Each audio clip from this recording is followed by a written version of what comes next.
Catequesis número 14 de la Teología del Cuerpo. La revelación y el descubrimiento del significado del cuerpo. Recibida el 9 de enero de 1980 por San Juan Pablo II. La revelación y el descubrimiento del significado del cuerpo. Mientras releemos y analizamos el segundo relato de la creación, es decir, el texto yavista, debemos preguntarnos si el primer hombre, Adán, en su soledad originaria, vivía el mundo verdaderamente como un don, con un comportamiento conforme a la condición efectiva de quien ha recibido un don, como resulta del relato del capítulo 1. El segundo relato nos muestra, en efecto, al hombre en el jardín del Edén. Confrontémoslo en Génesis 2:8. Pero debemos observar que, aún en esta situación de felicidad originaria, el mismo Creador, Dios Yahvé, y después también el hombre, en vez de subrayar el aspecto del mundo como don subjetivamente beatificante, creado para el hombre, lo podemos confrontar en el primer relato y en particular en Génesis 1, 26-29, revelan que el hombre está solo. Hemos ya analizado el significado de la soledad originaria. Ahora, sin embargo, es necesario observar que por primera vez aparece claramente una cierta carencia de bien. No es bueno que el hombre, varón, esté solo, dice Dios Yahvé. Quiero hacerle una ayuda. Génesis 2:18. Lo mismo afirma el primer hombre.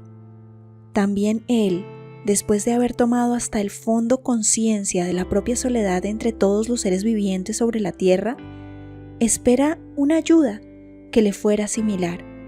Confrontémoslo en Génesis 2:20. En efecto, ninguno de estos seres de la animalia ofrece al hombre las condiciones básicas que hagan posible existir en una relación de recíproco don. De este modo, estas dos expresiones, es decir, el adjetivo solo y el sustantivo ayuda, parecen ser verdaderamente la clave para comprender la esencia misma del don al nivel del hombre, como contenido existencial inscrito en la verdad de la imagen de Dios. En efecto, el don revela, por así decirlo, una particular característica de la existencia personal, más aún, de la misma esencia de la persona. Cuando Dios Yahvé dice que no es bueno que el hombre esté solo en Génesis 2:18, afirma que por sí solo el hombre no realiza totalmente esta esencia. Solamente la realiza existiendo con alguno, y todavía más profunda y más completamente existiendo para alguno. Esta norma del existir como persona es mostrada en el libro del Génesis como característica de la creación, precisamente mediante el significado de estas dos palabras, solo y ayuda. Son justo estas las que indican lo fundamental y constitutiva que es para el hombre la relación y la comunión de las personas. Comunión de las personas significa existir en un recíproco en una relación de recíproco don, y esta relación es precisamente el cumplimiento de la soledad originaria del hombre. Tal cumplimiento es, en su origen, beatificante. Sin duda, está implícito en la felicidad originaria del hombre y constituye esa felicidad que permanece al misterio de la creación hecha por amor, es decir, permanece a la esencia misma del donar creativo. Cuando el hombre varón, despertado del sueño genesíaco, ve al hombre hembra, de él sacado, dice: esta vez sí que es carne de mi carne y hueso de mis huesos. Génesis 2:23. Esas palabras expresan en cierto sentido el inicio subjetivamente beatificante de la existencia del hombre en el mundo. Dado que se verifica al principio, esto confirma el proceso de individualización del hombre en el mundo y nace, por así decirlo, de la profundidad misma de su soledad humana, que él vive como persona frente a todas las otras criaturas y a todos los seres vivientes de la animalia. También este principio pertenece, por tanto, a una antropología adecuada y puede ser siempre verificado en base a esta. Esa verificación puramente antropológica nos lleva, simultáneamente, al tema de la persona y al tema del cuerpo-sexo. Esta simultaneidad es esencial. Si, de hecho, tratásemos del sexo sin la persona, se destruiría toda la adecuación de la antropología que encontramos en el libro del Génesis, y entonces quedaría velada para nuestro estudio teológico la luz esencial de la revelación del cuerpo, que se trasluce con tanta plenitud en estas primeras afirmaciones. Existe un fuerte vínculo entre el misterio de la creación como don que nace del amor y ese principio beatificante de la existencia del hombre como varón y hembra, en toda la verdad de sus cuerpos y de su sexo, que es la simple y pura verdad de la comunión entre las personas. Cuando el primer hombre, a la vista de la mujer, exclama: «Es carne de mi carne y hueso de mis huesos», como lo dice Génesis 2:23, afirma simplemente la identidad humana entre ambos. Con esta exclamación, él parece decir: «He aquí un cuerpo que expresa la persona». Atendiendo a un pasaje precedente del texto yavista, se puede también decir: «Este cuerpo revela el alma viviente, tal como el hombre llegó a ser cuando Dios Yahvé insufló en él su aliento de vida». Confrontémoslo en Génesis 2:7. Originando con ello su soledad frente a todos los otros seres vivientes. Precisamente a través de la profundidad de aquella soledad originaria, surge ahora el hombre en la dimensión del don recíproco, cuya expresión es el cuerpo humano en toda la verdad originaria de su masculinidad y feminidad, que es por la misma razón expresión de su existencia como persona. El cuerpo, que expresa la feminidad para la masculinidad y viceversa, la masculinidad para la feminidad, manifiesta la reciprocidad y la comunión de las personas. La expresa a través del don como característica fundamental de la existencia personal.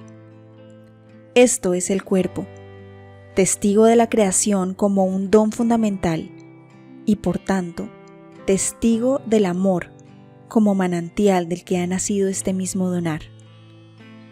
La masculinidad, feminidad, es decir, el sexo, es el signo originario de una donación que lleva al hombre, varón y hembra, a tomar conciencia de un don vivido, por así decirlo, de modo originario. Este es el significado con el que el sexo entra en la teología del cuerpo. Ese inicio beatificante del ser y del existir del hombre, como varón y hembra, está unido con la revelación y con el descubrimiento del significado del cuerpo que conviene llamar esponsal. Si hablamos de revelación y al mismo tiempo de descubrimiento, lo hacemos en relación a la especificidad del texto yavista, en el que el hilo teológico es también antropológico. Más aún, aparece como una cierta realidad conscientemente vivida por el hombre. Ya hemos observado que a las palabras que expresan el primer coso al presentarse el hombre a la existencia como varón y hembra, en Génesis 2:23, sigue el versículo que establece su unidad conyugal, en Génesis 2:24, y después el que atestigua la desnudez de ambos, con ausencia de vergüenza recíproca, en Génesis 2:25. Precisamente esta significativa comparación nos permite hablar de la revelación y a la vez del descubrimiento del significado esponsal del cuerpo en el misterio mismo de la creación. Este significado, en cuanto revelado y en cuanto consciente, vivido por el hombre, confirma en toda su profundidad que el donar creativo, que brota del amor, ha alcanzado la conciencia originaria del hombre, convirtiéndose en experiencia de don recíproco, como ya se percibe en el texto más antiguo. De esto parece dar testimonio también aquella desnudez de ambos progenitores, libre de vergüenza. Génesis 2:24 habla de la finalización de la masculinidad y feminidad del hombre en la vida de los cónyuges, padres, al unirse entre sí, tan estrechamente que llegan a ser una sola carne. Ellos ponen su humanidad, en cierto sentido, bajo la bendición de la fecundidad, es decir, de la procreación, de la que habla el primer relato, Génesis 1:28. El hombre entra en el ser, con la conciencia de esta finalización de la propia masculinidad-feminidad, es decir, de la propia sexualidad. Al mismo tiempo, las palabras de Génesis 2:25, los dos estaban desnudos pero no sentían vergüenza, parecen añadir a esta verdad fundamental del significado del cuerpo humano, de su masculinidad y feminidad, otra verdad no menos esencial y fundamental. El hombre, consciente de la capacidad procreativa del propio cuerpo y del propio sexo, está al mismo tiempo libre de la contrición del propio cuerpo y sexo. Aquella desnudez originaria, recíproca y a la vez no grabada por la vergüenza, expresa esta libertad interior del hombre. ¿Es esta la libertad con respecto al instinto sexual? El concepto de instinto implica ya una contrición interior. Por analogía con el instinto que estimula la fecundidad y la procreación en todo el mundo de los seres vivientes o la animalia. Sin embargo, parece que los dos textos del libro del Génesis, el primer y segundo relato de la creación del hombre, vinculan suficientemente la perspectiva de la procreación con la fundamental característica personal de la existencia humana. En consecuencia, la analogía del cuerpo humano y del sexo en relación al mundo de los animales, que podemos llamar analogía de la naturaleza, está en un cierto sentido elevada en ambos relatos, aunque en cada uno de modo diverso. Elevada al nivel de la imagen de Dios y al nivel de la persona y de la comunión entre las personas. A este problema esencial será necesario dedicar todavía otros análisis.